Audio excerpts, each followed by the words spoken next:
What is going on, everybody? King Recon here. I'm really excited for this one. I'm really excited for it because I've been waiting a long time to finally be able to talk about the booms, ladies and gentlemen. Not just because this is coming from a good brother in this community, my boy JB, Joyboy Theories, man. A massive congratulations to the good brother for having a published work out in the world now. That in and of itself is worthy of congratulations. Let alone the fact that I believe this has the potential to be one of those all-time greats, man. We'll talk about that here within this spoiler-free review. You don't gotta worry about spoilers in this one. I'm gonna be dropping some names that are within this story itself, but no context in regards to those names. So if you're cool with that, then stick with me because we're gonna be talking about The Booms, Volume 1 today. And it's gonna be a really exciting time. Shout out to my boy Joyboy once again for I can only imagine how much work went into this. I was lucky enough to be a part of his creative process in regards to reading these chapters before a lot of individuals were able to get their hands on this. And I'll forever be grateful for that, for the trust in me to be able to read this. And to see that journey up until completion was really something special, man. And so, once again, nothing but love to JB, and I'm super excited here today to talk about the very first volume of The Booms. Let's get into the synopsis. In a society of the lost, abandoned by the great cities of Vindiri, floaters are forced to live in the unforgiving booms, where the wind never stops blowing and an airborne drug called dust reigns as king. In this desolate, dystopian world, the strong flourish on massive floating ships called shelters, unfurling their sails to capture the natural winds, using whatever power they can salvage to steal from those even less fortunate. Buzzard lives on one such mighty shelter, the Patchwork Sail. Son of the former captain, a rare mod among common people, Buzzard must decide what he fears more, failing those important to him or losing them forever. When his sister goes missing, will Buzzard discover the truth and find the courage to embark on an adventure he may never return from? But secrets, lies, mysteries, and plots blossom in every direction. The floaters once lived freely in these untamed lands, unburdened by the expectations of the society which deemed them unworthy. Now a mysterious group called the Compact is disturbing that balance, along with burgeoning magic few believe to be real.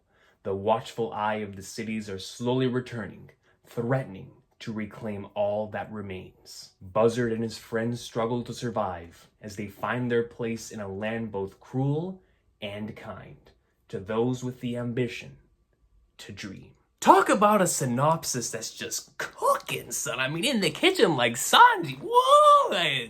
Cooking, all right?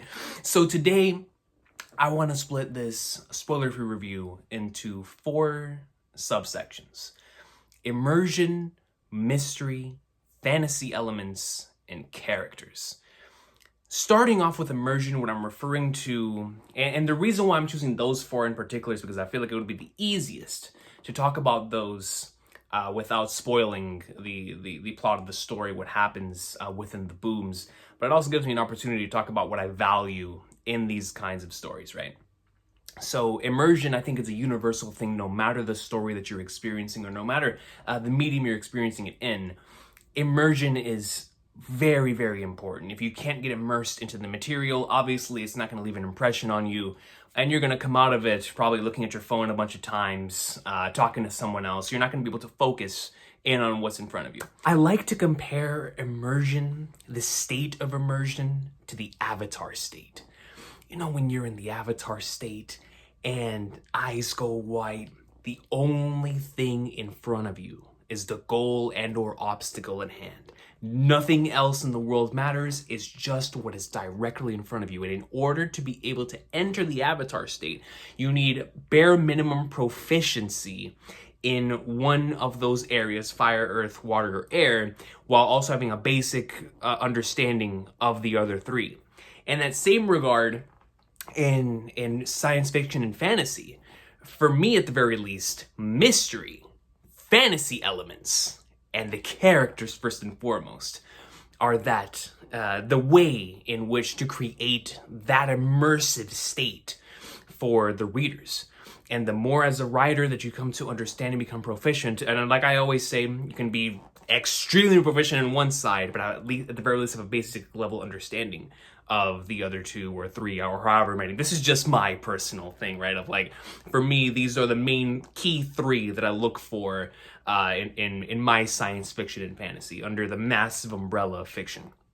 But what we have here with the Booms is a series that you already see the promise in all three of these, because I've already been very immersed. I've already had those moments within this series where I can look back on and immediately remember where I was, where I read a certain scene here or a certain scene over here. That is immersion. And to me, that is extremely key to establish that so early on. I have no idea how long JB is going to be writing the Booms, but it's safe to assume that this is extremely, extremely early on, and we're already starting to feel, or at the very least, I am starting to feel this level of immersion. And so to me, that is super, super cool. Now, when it comes to the elements themselves, right? Mystery. The mysteries presented within the Booms are so cool in regards to the way that I'm pretty sure you've heard the saying of now, like in some way, shape, or form.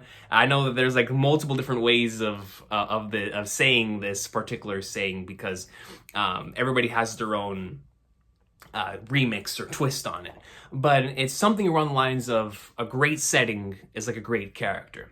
And most of the time what they mean by that is when you have a great setting, you can use it in the same way you would a great character. You can develop it, you can twist it and turn it and have it become just as important and integral to the plot as you would a character. And what I love so much about the way that JB has utilized setting here in regards to the Booms is that the mystery is directly tied to the fantasy elements, attempting to understand exactly what these are. How does it work? How does the world around it work? And how does it affect the characters? Very, very base level sci-fi and fantasy, but the way that JB executes it this early into the game has me very, very excited to the way that it's going to be executed way down the line when we come to truly understand exactly what it is that we're dealing with here. And, you know, this is very, very tricky and troublesome to maneuver, especially when you're introducing people to a brand new world that previously did not exist. So establishing the rules, establishing the lingo, you know, every series of this type of nature, you know, in the sci-fi and fantasy realm, especially when you're creating a brand new world, there's a certain lingo that if you don't do it right, it's going to break that immersion right out. You know what I mean? Where you're going to be reading, you're going to be like, what in the flying flag nerds is that? And there's none of that here. I experienced none of that, where I was able to flow from page to page and my immersion wasn't broken. As a matter of fact, it only increased the more that I continued to become invested in the mysteries and the fantasy elements, and most importantly, out of all of them, for me, the thing that makes any story fly is the characters. And I just want to talk about three of them in the most basic way possible, because like I said, this is a spoiler-free review. But there are three characters that stood out to me from this particular section of the Booms, and that is Rings and the presence of Rings. To create a presence with a character like this is so cool, man. I love characters that just have this presence to them, that no matter what page you're on, it's like you feel the hockey leaking through the screen. It's something that's very difficult to do, but when it's pulled off like this, it leads to something that you just remember. So shout out to the presence of rings. The motivations of Buzzard. Obviously, in the synopsis, you get a little bit of insight into this, but the motivations of Buzzard are not only clear. You're in there with him. You're in there with Buzzard. And to me, that is the most important thing to establish this early on into your story, are the motivations of the characters, and in particular, the one in which you spend most of the time experiencing it through. So, the motivations of Buzzard. And last but not least, my favorite character, and the character that speaks within the universal language. Ivory. Ivory Goat. Ivory Goat. That's all I'm gonna say. That's all that needs to be said. All right? A character that speaks within the universal language. And so just with those three, and because I value characters so much and character moments, the fact that I'm able to remember moments surrounding these three characters just as well as I would remember any of the other plethora of series that I've experienced in multiple different mediums, in and of itself showcases that this is a memorable introduction that has an extremely promising future. And so before we end the video today, just want to leave with one final thought. Obviously, I don't do numbered ratings here on the channel, but I do want to give one final line. This is undoubtedly an extremely exciting start to a promising future. It looks bright. This is a great beginning. Will the momentum continue? The ball is in JB's court, and we'll see what he creates following this, leading us into Volume 2 and beyond of the Booms.